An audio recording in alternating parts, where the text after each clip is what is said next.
আজকে অনেক দিন পরে রান্না করলাম চিকেন ঝোল। আসসালামু আলাইকুম। হ্যালো গাইস, সবাই কেমন আছেন? আশা করি সবাই অনেক বেশি ভালো আছেন। অনেক দিন যাবৎ আমি কোনো ভালো ভিডিও কিংবা রেসিপি আপনাদের সাথে শেয়ার করতে পারি না। কারণ হচ্ছে আমার একটু পারিবারিক সমস্যা ও অসুস্থতার কারণে। তা আজকে আমি চিকেন ঝোল রান্না করতেছি। প্রথমে আলু দিয়ে চিকেন ঝোলটা রান্না করব। সেই জন্য হচ্ছে আলুগুলো ভেজে নিচ্ছি তেলের মধ্যে।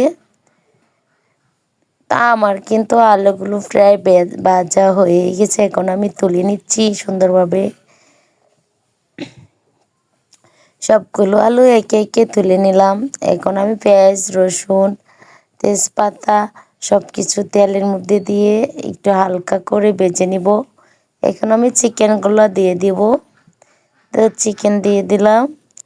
এখন হালকা করে একটু নাড়াচাড়া দিয়ে তেলের সঙ্গে এটা মিশিয়ে নিব। এই পর্যায়ে আমি দিয়ে দিচ্ছি হলুদ, মরিচের গুঁড়ো এবং লবণ অ্যাড করে দিচ্ছি এবং নেড়েচেড়ে মিক্স করে দিচ্ছি খুব ভালো করে।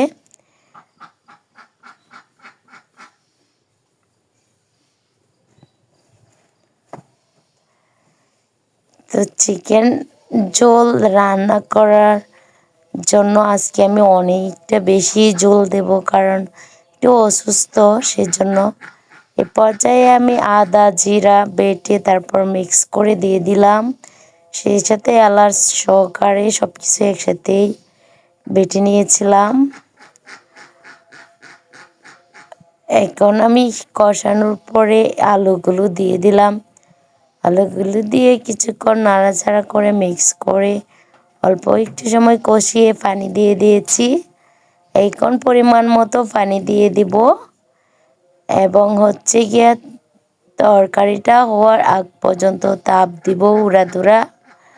তাপ দেওয়ার পরে এই যে দেখুন আমার তরকারিটা প্রায় হওয়ার দিকে। যেহেতু আমি আজকে ঝোল রান্না করব, অনেকটা বেশি ঝোল করব, কারণ অসুস্থ থাকার কারণে মাখা গ্রেভি এগুলো খাওয়া সম্ভব না।